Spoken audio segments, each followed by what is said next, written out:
మీదే ఊరేనా? ఒకటే ఊరా? ఎట్లా అనిపిస్తుంది? ఏడాది అవుతుంది కాంగ్రెస్ వచ్చి, ఏమనిపిస్తుంది? నాకు 1,40,000 మా పైన అయినాయా? ఖుషి అయితే నీకు? ఆగస్టులోనే అయినాయి. ఆగస్టులో అయింది. సంతోషం ఉందా మరి? ఇక ఉండదా 1,40,000 అంటే?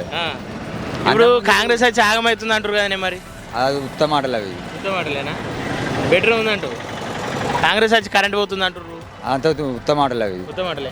నీకేమనిపిస్తుంది? ఏడాది అవుతుంది కాంగ్రెస్ వచ్చి, సరే ఇచ్చిన హామీలు ఏమనిపిస్తుంది? ఇప్పుడు అట్ల కాడ సుతం కటింగ్ లేదేం లేదు. కింటలు 3 కిలోలు 4 కిలోలు అనేది కటింగ్ లేదేం లేదు. డైరెక్ట్ అకౌంట్లో సుతం చెప్పండి 4 రోజుల పైసలు పడుతున్నాయి. ఇంతకుముందు పొల్లు బిల్లు తరుగు అని ఉంటుండేగా, అది ఏది లేదు ఇప్పుడు. ఇప్పుడు లేదా?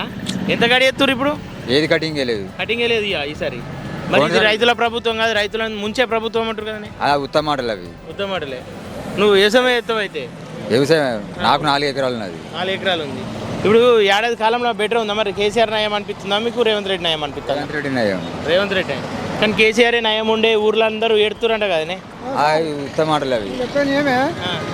రైతుకు 10 ఎకరాలు ఉంటే 10 ఎకరాల పైసలు వేసినాక రైతుకు దగ్గర కూలానికి రూపాయి చూడలేదా? ఏ సార్ మంచోడు అంటావు? ఇక ఎవరైనా దొంగలే, పెద్ద దొంగలే వాళ్ళు, చిన్న దొంగలే మనం. ఇప్పుడు కౌలు రైతు బోనస్ పడబట్టే. ఇప్పుడు బోనస్ పడబట్టే. ఇప్పుడు రైతుకి ఎందుకు పోతుంది? కౌలు చేసుకున్నానికి పుచ్చుతాం 500 వండితే వాళ్ళకి వస్తుంది, భూములకు పోదు. కరెక్టేనా మరి? ఏం కదా, కరెక్టే.